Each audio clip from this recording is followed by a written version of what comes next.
Magkano na po yung ating utang? 16 trillion pesos. 16 trillion pesos. Bigay ng akap. Akap dito, akap doon. Puro akap. Hindi po yan ang gawain ng House of Representatives. Tingnan po ninyo yung corruption dito sa bansang ito. Yung corruption, nalulunod na tayo sa corruption. Magkano ang ginagasta ng ating bansa araw-araw? Magkano? How much does this country spend every day? Do you have an idea? 15.8 billion pesos every day. Magkano naman ang ating kinikita araw-araw? 11.7 billion pesos. So gumagasta tayo ng mas marami kaysa sa kinikita natin. Anong deficit? 4.1 billion pesos. Yan po ang inuutang natin araw-araw. 4.1 billion pesos. Or about 270 million pesos every hour. Bagsak. Magkano na po yung ating utang? 16 trillion pesos. 16 trillion pesos. Bigay ng akap. Akap dito, akap doon. Puro akap. Hindi po yan ang gawain ng House of Representatives. Hindi po yun ang aming gawain. Wala po kaming gawain na kami ang magbigay ng kung ano-ano. Tingnan po nyo yung ginawa nila. Tingnan nyo yung politika. Ang budget po na pinresent ni Inday Sara, 2 billion pesos. Ano ang ginawa nila? Tinanggal po nila, sabi nila, hindi, gawin na lang nating 700 million. Kasi yung ibang budget mo rito, ginagawa na rin ng DSWD. Yung iba, ginagawa na rin ng DOH. Yung iba, ginagawa na rin ng CHED. So, para walang duplication, tanggalin na natin yan. 700 na lang ang budget mo, Madam Vice President. Pero tingnan mo, sila nang namimigay sa binibigay ng DSWD. Akap dito, akap doon, puro akap, puro akap. Kunin po ninyo yung pera, hindi kanila yon, pera ng gobyerno. Walang mangyayari po pagka ganito ang gagawin natin. Pag nagbigay ka lang puro ayuda, puro subsidy, hindi po lalakas ang ating ekonomiya. Ang mangyayari po niyan, pagkakuha ng pera, pupunta po sa mall, wala na. Wala na. Walang production na katapat. Hindi aandar ang manufacturing. Hindi aandar. Kailangan po umandar ang manufacturing para tumaas ang ekonomiya, maraming trabaho ma-generate, maraming produkto ang makukuha, bababa ang presyo ng pagkain. Yun po ang dapat natin gawin. Ang pinaka-problema ng Kongreso ngayon, yun pong oversight function, wala na pong nagbabantay. Marami pong batas na magaganda. Pero wala na pong nagbabantay sa pagpapatupad ng mga yan. Katulad po ng sinabi ko sa kuryente, 23 years ago, dapat mababa ang kuryente. After 23 years, mataas pa rin ang kuryente. Tingnan po nyo yung mga barangay.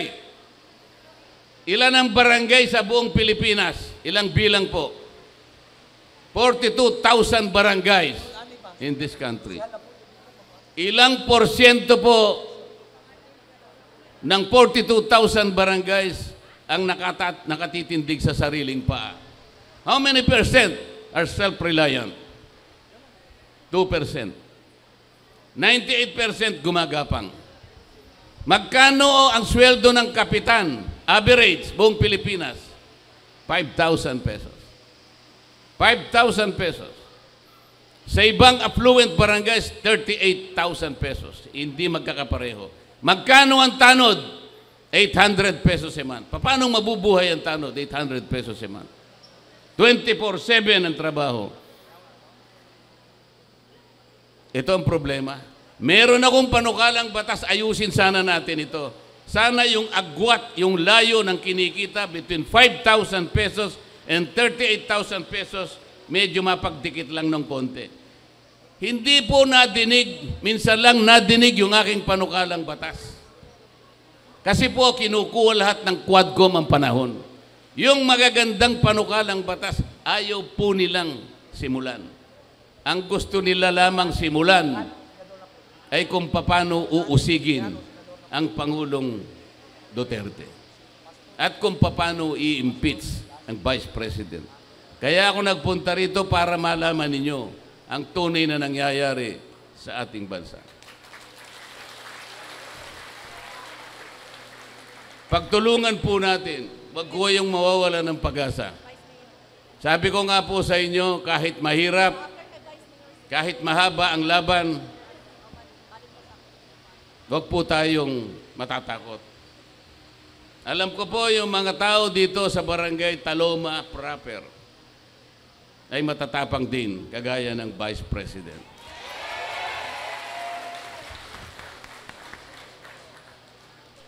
Ako po ay masaya na nakarating dito. Sabi ko nga po sa inyo, ayaw kong mag-video greet. Gusto ko makita ko kayo ng personal. At gusto kong sabihin ng personal, gikan sa akong kasing-kasing. Gihigugma ko kamong tanan. Maraming salamat po. Thank you.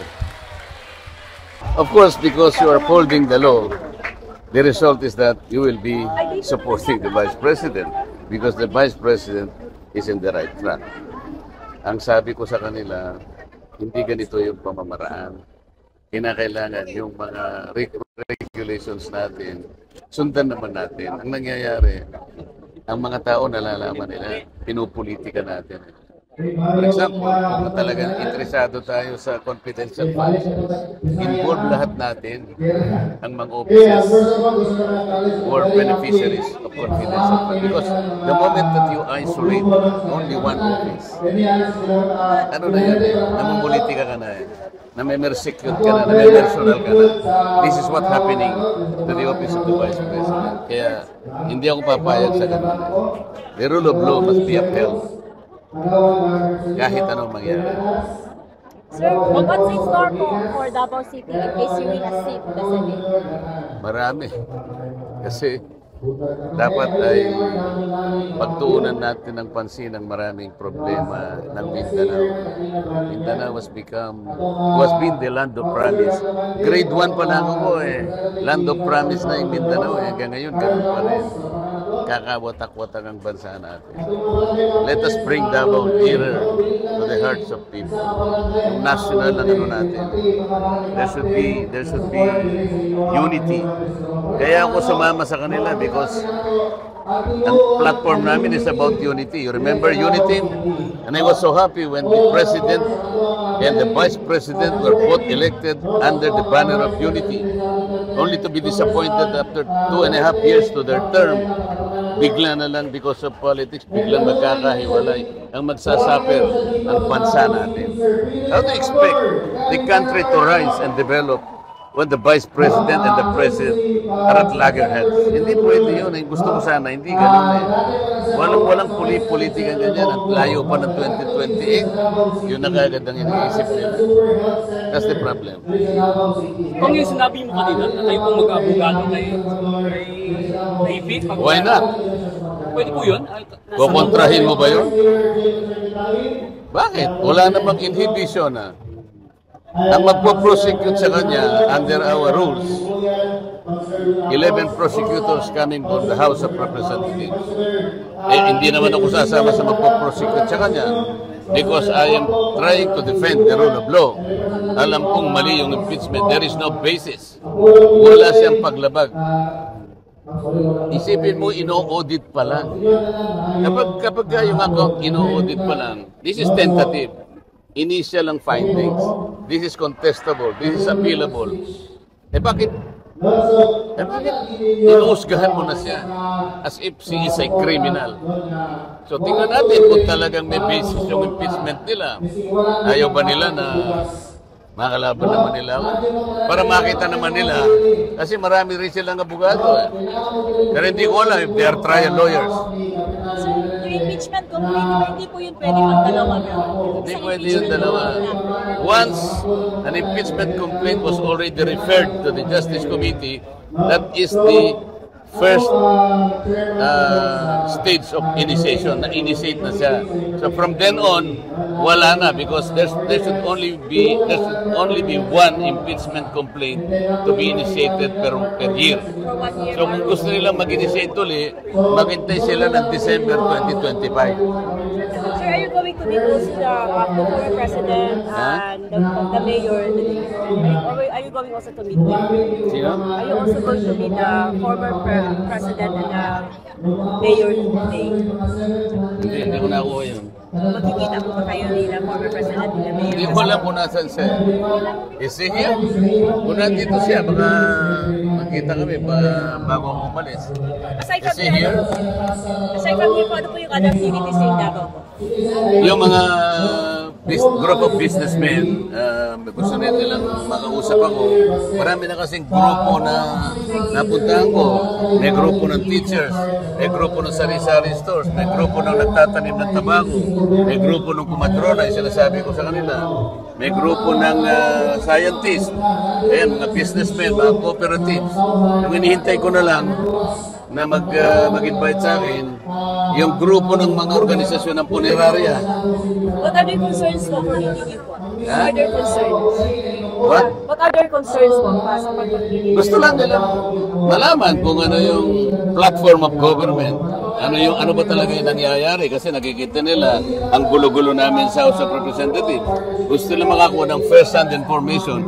Bakit kami nagkagani-ganito? Kagaya ng kinukwento ko kanina. Wala nang rule of law eh. Masyado na yung politika. Bumaba ng bumaba. You check the quality of debates in the House of Representatives. Wala na. Nobody dares to debate with me. Pag nagsalita ako, hindi sila makikipag-debate. Ewan ko, ayaw nila. Manggugulo na lang sila. Tapos papatayin nila yung aking mic. So walang hindi mo makikita kung ano talaga yung dapat na mangyari at maayos na pag-uusap sana. Sir, last na lang po. Sir, based sa aming comments noon sa aming live kanina sa stage, yung number one ka na sa mga balota. What is your take on that? Number one? Ngayon pa lang, malakas na yung number one ka na sa kanilang balota. Ikaw na yung... Sana. I hope. Kasi pagka SWS, number 25 bata ako eh. So, palaging ganun. Pagka Pulse Asia, number 52 naman ata ako doon. Pero yung iba naman sabi, nasa number 1 ka. Sana yung nagsasabi ng totoo yung number 1. Di ba? Thank you, sir. Thank you. Salamat. Thank you, sir.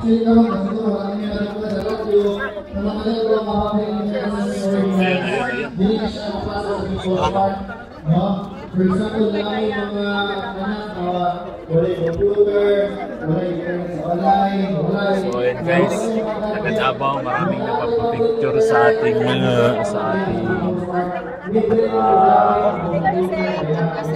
Marcolita po.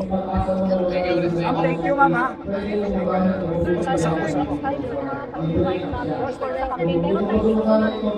So susundan natin. Grabe, mainit yung pagtanggap kay Congressman Marcolita dito sa Davao, mga kababayan. Ayan. Tingnan nyo naman mga kababayan.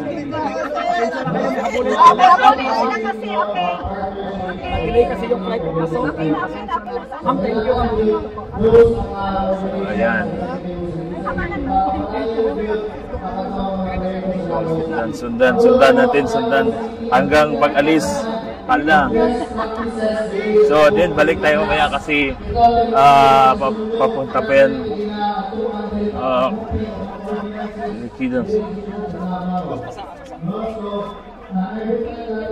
So, yan. So, malaki pasalamat natin mga kababayan na binisita tayo dito ni Congressman Marcolita para sa ginagawang event dito ngayon sa Davao City. So, ayan, paalis na po sila.